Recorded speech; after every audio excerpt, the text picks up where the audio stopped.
నమస్తే. కథాసుధ కార్యక్రమానికి అందరికీ స్వాగతం పలుకుతున్నది ప్రొఫెసర్ దుగ్గిరాల రాజకిషోర్, విశాఖపట్నం. అనగనగా ఓ పెద్దాయన, వృద్ధుడు ఒక రైల్లో ప్రయాణం చేస్తున్నారు. ఓ 2 స్టేషన్లు దాటిన తరువాత అదే బోగీలోకి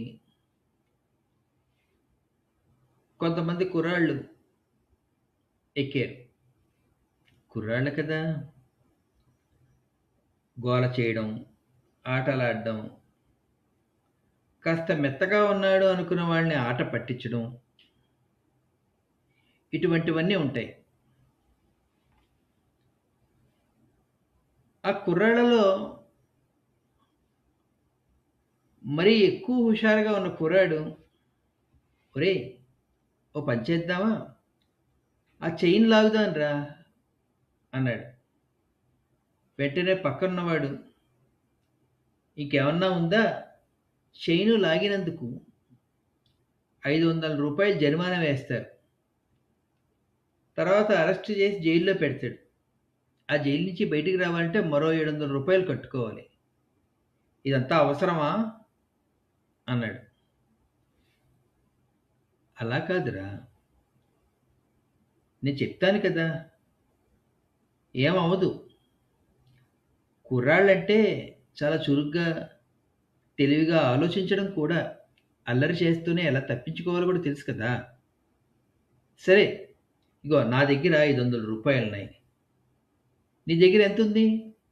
అంటే ఆ రెండో మిత్రుడు, "నా దగ్గర 200 నోటు ఉందిరా" అన్నాడు.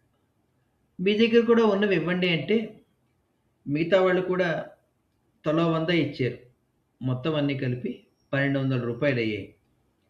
అప్పుడు ఇంకో అబ్బాయిని పిలిచి, "ఏరా! ఇది నీ జేబులో పెట్టుకో. నేను చెప్తాను తమాషా చూడు" అన్నాడు. అని వెంటనే చైన్ లాగాడు. కాస్త హుషారుగా ఉన్న ఆ అల్లరి కుర్రాడు కీచుమని శబ్దం చేస్తూ రైలు ఆగింది.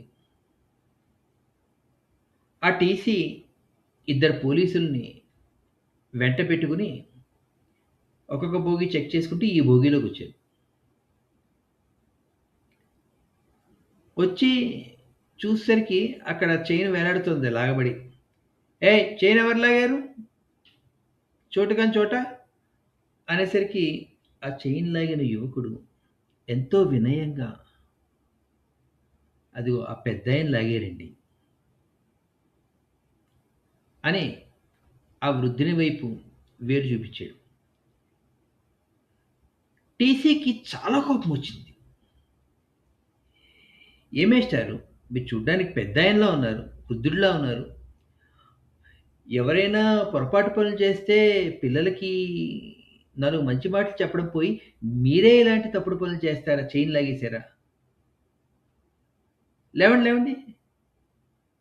నడవండి స్టేషన్‌కి" అని రమ్మని పోలీసులకి సైగ చేస్తే, "అయ్యా! చైన్ లాగింది నేనేనయ్యా. కానీ ఎందుకు లాగానో మీకు కారణం చెప్పాలి. ఇంతకు ముందు స్టేషన్‌లో ఈ భోగీలోకి ఎక్కిన దగ్గర నుంచి కూడా ఈ పిల్లలు ఎలా పడితే అలా అల్లరి చేస్తున్నారు. అసలు ప్రశాంతత లేదు. పోనీలే పిల్లలే కదా!" అనుకుంటే నా మీదకొచ్చి మీద పడి నా చొక్కా ఇట్లాగి, అట్లాగి కేకలు పెడుతూ, నేను వేరే ఊరెళ్తున్నా, అక్కడ అవసరాల కోసం నేను తెచ్చుకున్నటువంటి రూ. 1200 బలవంతంగా నా చేతుల్లోంచి లాగేసుకున్నారయ్యా. వాటిల్లో ఒక 500 నోటు, ఒక 200 నోటు, మిగతావన్నీ 100 నోట్లు. మొత్తం రూ. 1200. అదిగో మళ్ళీ ఆ హుషారైన కుర్రవాడు ఎక్కడ దొరుకుతాడో చెక్ చేస్తే అని, ఇగ్గో అక్కడ నిశ్శబ్దంగా నుంచున్నాడే బిక్కుబిక్కుమంటూ, వాడి జేబులో దాచారయ్య చూడండి అన్నాడు. ఆ టీసీ ఇలా చూడగానే పోలీసోళ్ళిద్దరూ వెళ్లి ఆ యువకుడి చేతులు గట్టిగా పట్టుకొని వాడి జేబులో చూస్తే రూ. 1200 ఈ పెద్దాయన చెప్పినట్టే ఒక 500 నోటు, 200 నోటు, 5 100 నోట్లు ఉన్నాయి. వెంటనే టీసీ వచ్చి ఆ డబ్బులు ఆ పెద్దాయన జేబులో పెట్టి, "నడవండర్రా నడవండి. వెధవ వేషాలేస్తారా? చదువుకుంటున్న పిల్లలేనా మీరు? పెద్ద చిన్న లేకుండా అందరిని ఇబ్బంది పెడతారా? నడవండి" అని ఆ యువకులనందరినీ స్టేషన్‌కి తీసుకెళ్ళడానికి, రైలు దింపడానికి వెళ్తూ ఉంటే, ఆ టీసీ, తర్వాత అటు ఇటు పోలీసోళ్ళు ఈ పెద్దాయన్ని దాటుకుంటూ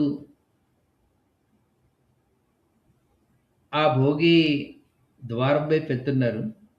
ఈ ఆకతాయి కుర్రాళ్ళు కూడా పోలీసులు వెనకాతల తల వంచుకొని నడుస్తూ ఉంటే, వాళ్ళల్లో చాలా అల్లరి చేసి చైన్ లాగినటువంటి ఆ కుర్రాడు ఎప్పుడైతే ఈ వృద్ధుని పక్క నుంచి వెళ్తున్నాడో, అప్పుడు ఆ వృద్ధుడు ఆ కుర్రవాడికి మాత్రమే వినబడేటట్లు, "నా నెత్తి మీద వెంట్రుకలు ఊరికినే తెల్లబడ్డాయనుకుంటున్నావా? దాని వెనకాతల ఎన్నేళ్ల అనుభవం ఉందో నీకేం తెలుసురా బచ్చగాడివి" అని ఒక నవ్వు విసిరారు. అందుకనే పెద్దాళ్ళతో పెట్టుకోకండి.